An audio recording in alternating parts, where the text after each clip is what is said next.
Découvrez un extrait exclusif de ce livre audio et profitez d'un essai gratuit sur Audible via le lien dans la description. J'y vais avant que les routes ne soient impraticables. Joyeux réveillon, les gars. Christian Nourry la raccompagna jusqu'au sas d'entrée. 44 ans, le cheveu court, une partie du bouc complètement blanchi, l'autre d'un noir charbon. Un véritable roc. Ses collègues l'appelaient Popeye. Arrivé depuis 2 ans, mais dans le circuit de la psychiatrie depuis 2 décennies, il était un des infirmiers les plus expérimentés, et on pouvait compter sur lui dans les situations de violence les plus difficiles. « C'est quoi ton programme ?» demanda-t-il. « Dormir, Christian. Dormir jusqu'à l'overdose. » Éléonore remit son téléphone professionnel, le Dati, au gardien derrière sa vitre. Le Dati, que tous les agents portaient sur eux en permanence au sein de l'UMD, alertait tout le personnel dès qu'il recevait un choc ou restait en position horizontale plus de 20 secondes, ou dès que son propriétaire enfonçait le bouton rouge. Un Dati qui sonnait était synonyme d'accident ou d'agression. Sur le parking à l'extérieur de l'enceinte, la jeune femme se glissa derrière le volant de sa voiture.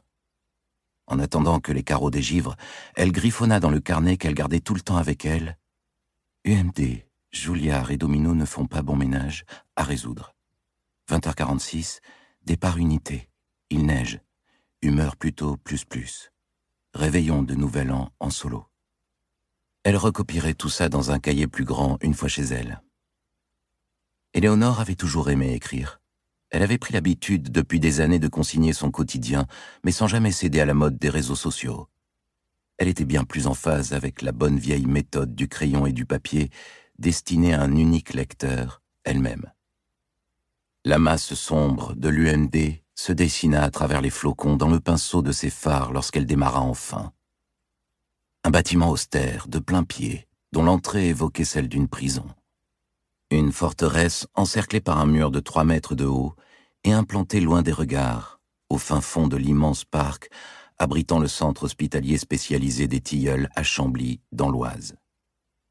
On était dans le trou du cul du monde, certes, mais des gens y habitaient, et on ne pouvait pas dire qu'ils avaient été ravis quand l'unité était sortie de terre en 2011. Avec seulement 10 autres structures en France, elle était habilitée à accueillir les malades mentaux les plus atteints, dont même les hôpitaux psychiatriques ne voulaient plus. Des malades placés en vertu des SDRE, les soins sans consentement sur décision d'un représentant de l'État. Un quart des locataires d'Ulysse étaient des cas faisant état d'une forte régression, avec peu de perspectives de sortie. Les autres étaient des médico-légaux. Ils avaient agressé, violé, tué sous l'emprise d'une maladie psychique. Des monstres, comme on les désignait à la boulangerie du coin. Pour Éléonore, même si les actes criminels de certains étaient de véritables abominations, ils n'étaient en rien des monstres. Mais ça, ni son ex-petite amie, ni la société n'étaient prêts à l'entendre.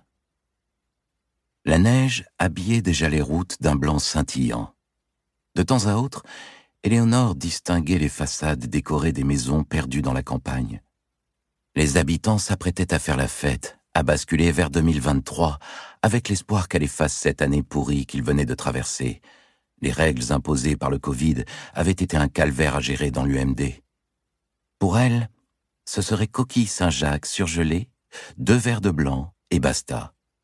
Grasse matinée le lendemain, et d'ici à 2 jours, elle retournerait à l'UMD auprès de ses cerveaux malades. 20 minutes plus tard, elle se garait dans l'allée de sa maison individuelle à Montsou, un bled à 2 pas de la forêt de l'Isle-Adam. Lorsqu'elle y avait emménagé, ses amis parisiens avaient prédit qu'elle ne tiendrait pas 1 an, avec les vaches d'un côté et les fous furieux de l'autre. Pourtant, du haut de ses 35 ans, elle ne s'était jamais sentie aussi bien qu'ici.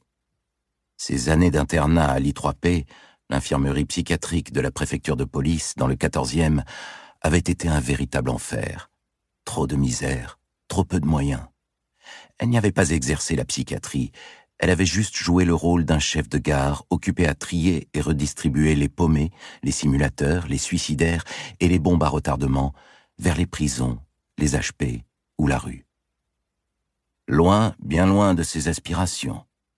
loin aussi de la structure dans laquelle elle exerçait depuis 6 ans maintenant, et où elle faisait face aux maladies mentales les plus complexes. Livre audio complet gratuit disponible en description de cette vidéo.